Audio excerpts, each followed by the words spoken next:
예, 문재인 대통령과 여야 5당 원내대표가 어제 있었던 청와대 오찬 회동에서 여야정 상설협의체를 구성하고 오는 11월 첫 회의를 열기로 합의했습니다. 협치의 신기원이 열릴지 주목됩니다. 네, 이런 가운데 김경수 경남도지사는 조금 전 구속영장 심사를 받기 위해 법원에 출석했는데요. 여야 정치권이 김 지사의 구속영장 청구를 두고 서로 다른 해석을 내놓고 있습니다.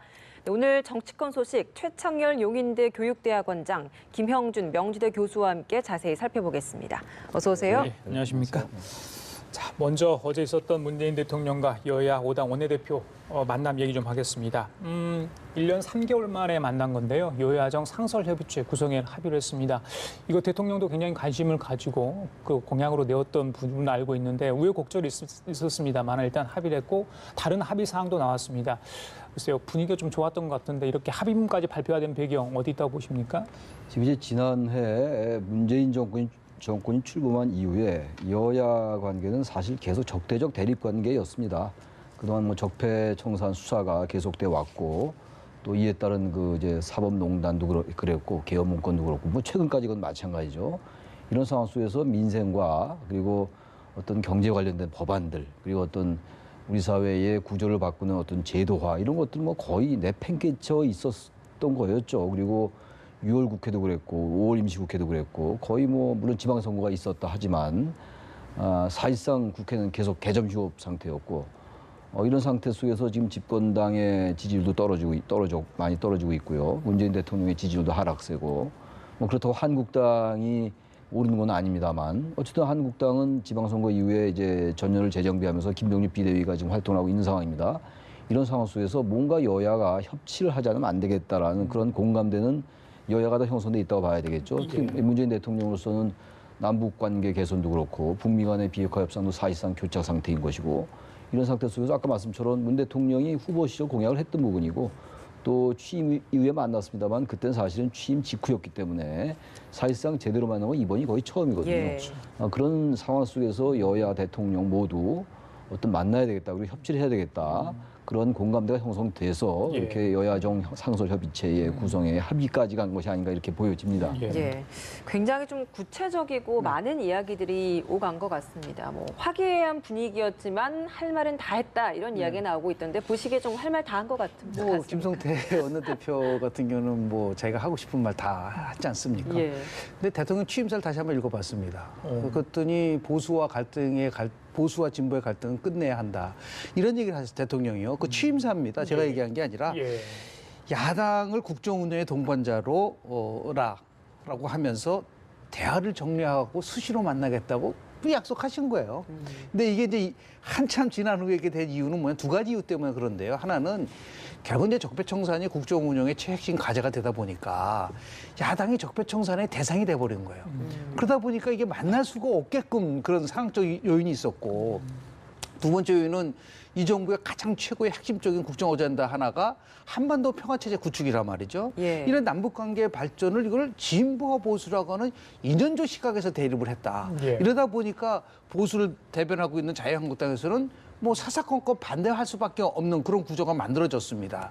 근데 이제는 뭐 1차, 2차 남북 정상회담도 했고 그리고 뭐 협치 아니면은 뭐 판문점 선언에 대한 비준이든 일자리든 모든 것이 막혀 있으니까 결국 다시 돌아와서 대통령이 취임사에서 얘기했었던 야당을 국정운영의 동반자로 삼겠다라고 하는 의지 표현이고요. 이것이 결국 뭐 협치로 갈 수 있는 하나의 시작이라고 저는 볼 수 있습니다. 나중에 당대표와의 만남도 좀 주선을 하고 있는 것 같은데 그때도 분위기는 어떻게 예상을 할 수 있을까요? 미국의 레이간 대통령이 81년서부터 89년까지 8년간 미국의 대통령이었었는데요. 이 대통령은 취임 바로 직전에 지도하고 퇴임 바로 지도 조사를 했는데 퇴임 직전 지도 같은 없습니다.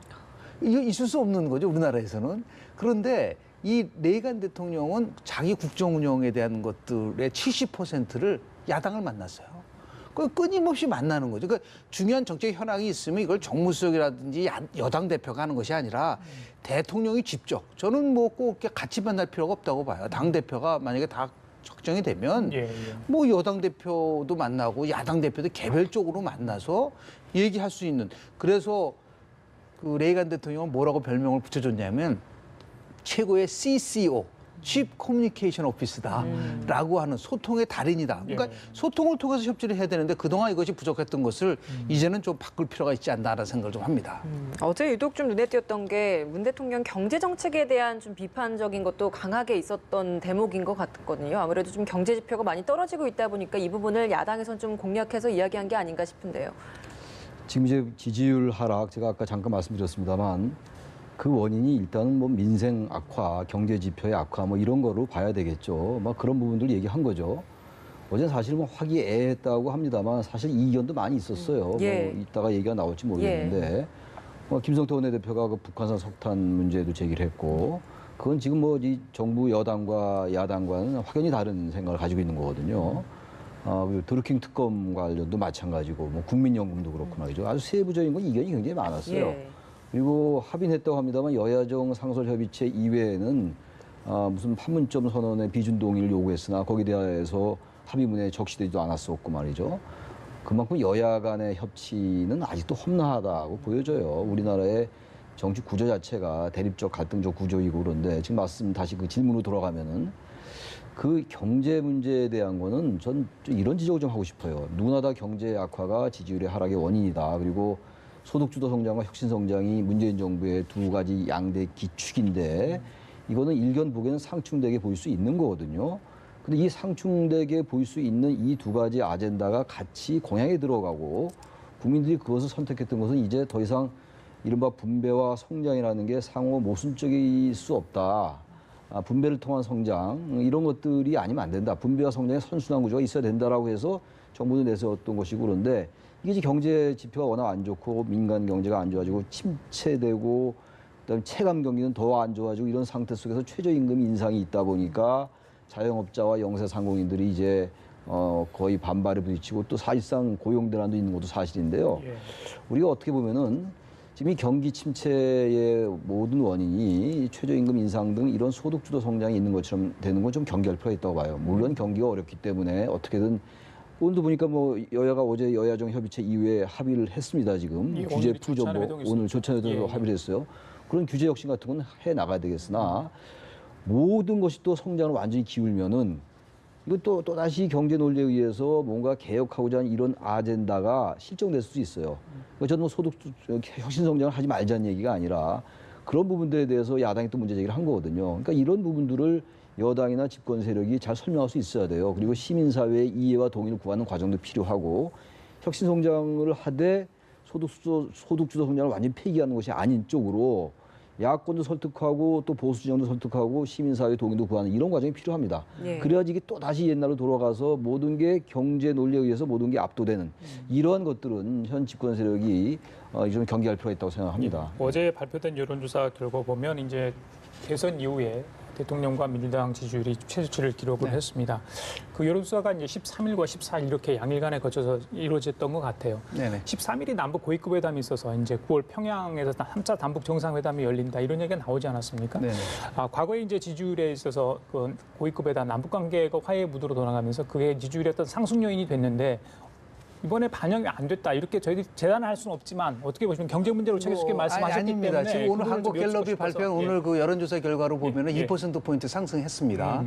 그러니까 그 여론조사의 시점을 보면은 14일하고 16일 날 한국갤럽이 조사를 했거든요. 예, 예. 그 16일이라는 거는 8월 1호 경축사가 반영된 거를 물론 완전하게 반영되기는 어려워요. 보통 예. 여론조사 보면은 그 반영되는 비율이 5일 내지 7일 정도가 걸리기 때문에 물론 이제 SNS에 빠르게 그 속보가 있기 예. 때문에 예. 분명한 것은 어느 정도 이게 반영이 됐기 때문에 지난주에 58%였었던 대통령 국정운영 지도가 2% 상승하는 60%까지 올라갔던 거는 맞습니다. 예. 그래서 물론 이제 경제 문제가 어려울 때 과거도 보면 이 독도 문제와 관련된 외교 문제가 대통령이 강하게 얘기하면은 급상승합니다. 그 노무현 대통령 때 그런 부분들이 있었었는데요. 분명한 것은 남북 경협을 통해서 뭔가 바람직한 방향으로 가야겠다는 생각을 하는 것에 대해서는 국민들이 동의를 하는 것 같아요.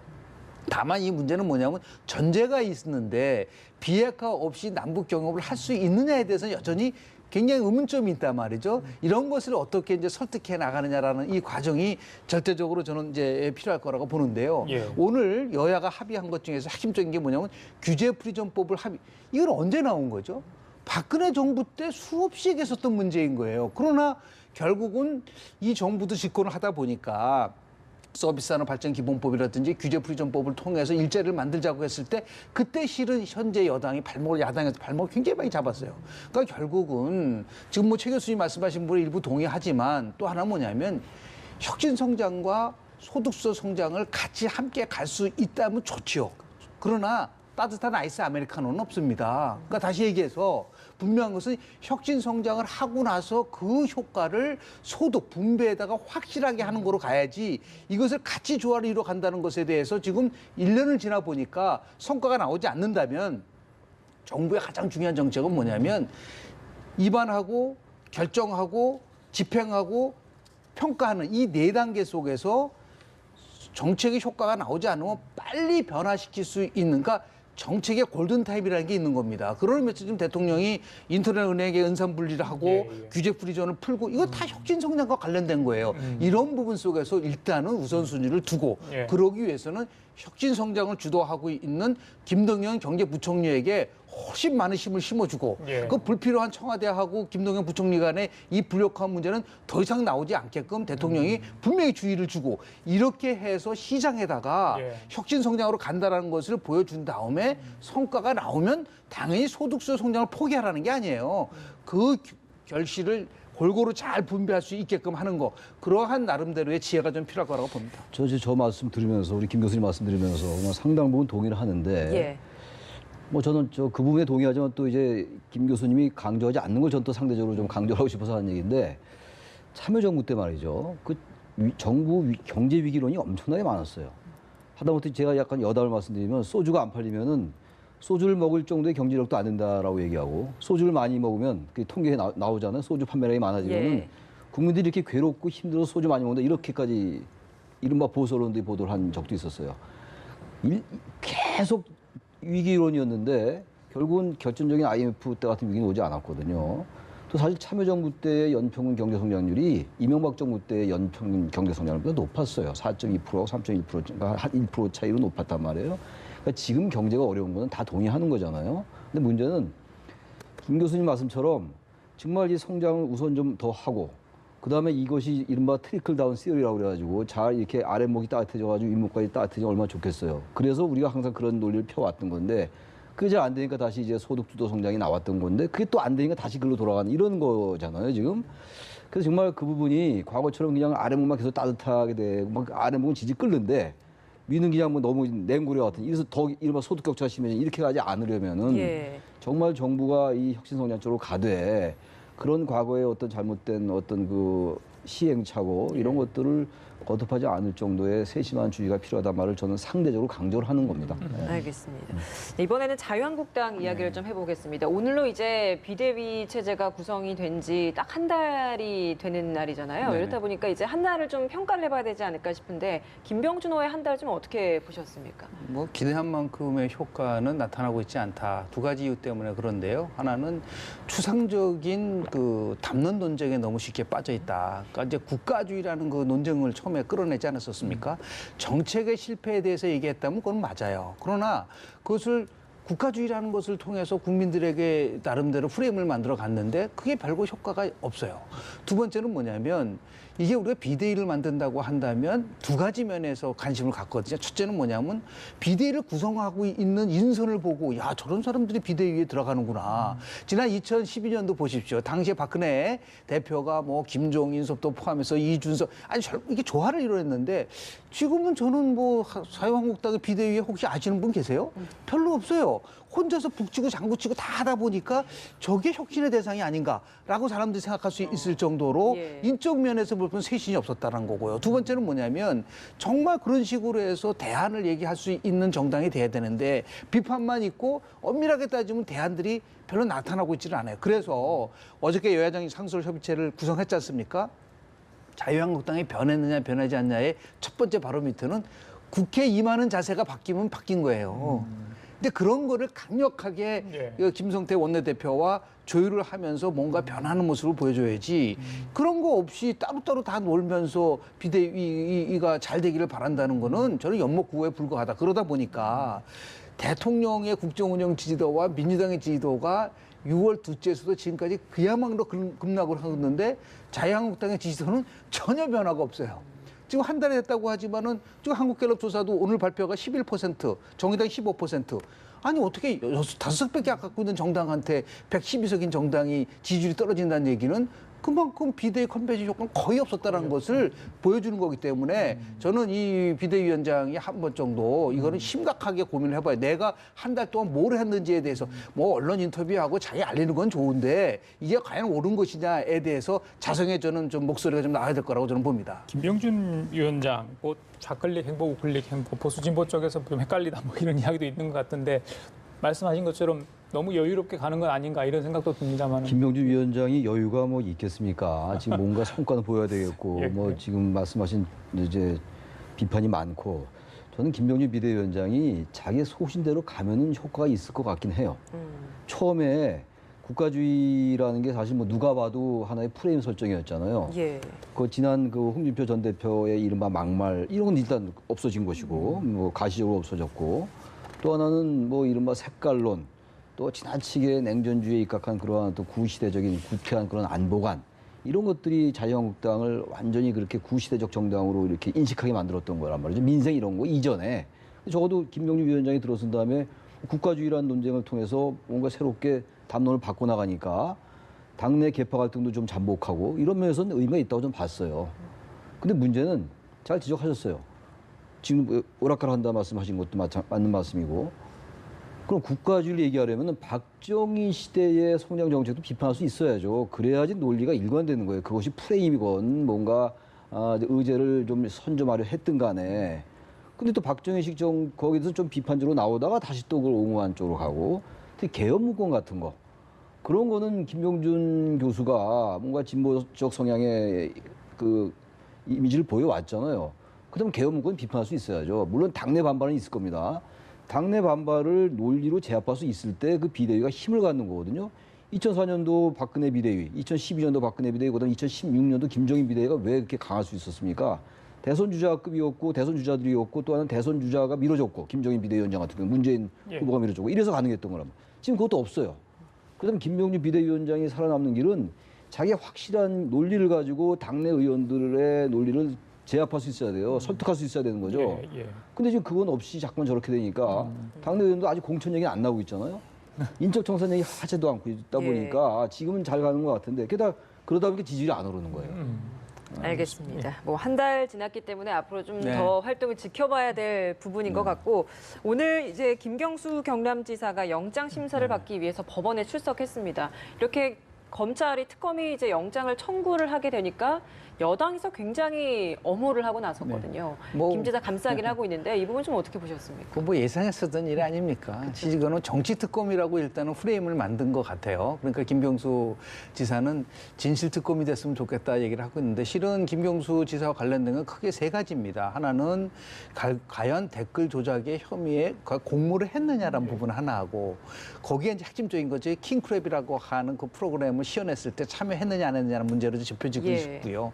두 번째는 결국 이제 선거 6.13 지방선거를 앞두고 인사 거래가 있었느냐라는 부분하고 마지막으로는 이게 단순한 지지자가 아니라 오랫동안 정책을 교환할 정도로 친숙한 관계였느냐 이 세 가지가 아니겠습니까? 근데 다 제끼고 결국은 뭐냐면 댓글 조작에 공모했느냐 안 했느냐 가지고 이제 이게 굉장히 뭐 복잡한 사항은 아닌 것 같아요. 거기에 이제 초점이 맞춰지고 있는 것인데 결국은 뭐 드루킹 진술에만 의존했다라고 지금 여당은 주장을 하고 있는 것이고 야당 같은 경우는 아직까지 뭐 상당한 그 진전을 봤다고 하지만은 더 시간이 필요하니까 당연히 영장을 청구하고 거기서 구속이 되면 특검도 연장해야 된다. 그런 논리로 좀 맞서고 있는데요. 이거는 저는 이제 정치 공방이라고 보고요. 이거 모든 것은 결국은 허익범 특검이 결론을 내릴 수밖에 없는 것이 이제는 이제 법원은 저는 넘어갔다고 봅니다. 예. 법원에서는 이제 도주인멸이 있느냐, 아니면 증거인멸이 있느냐, 아니면은 이 범죄에 관련된 소행이 입증이 되느냐 이거를 가지고 이제 판단을 할 수밖에 없고 사안이 얼마큼 중대하느냐 가지고 이제 판단을 해야 될 거라고 보는데요. 뭐 지금까지 나온 여러 가지의 그런 그 보도상으로 보면 결정적인 스모킹 건이 있었느냐에 대해서는 상당히 많은 의문을 지금 제기를 하고 있기 때문에 그 현직 지사기 때문에 예. 도주할 가능성은 거의 없지 않습니까?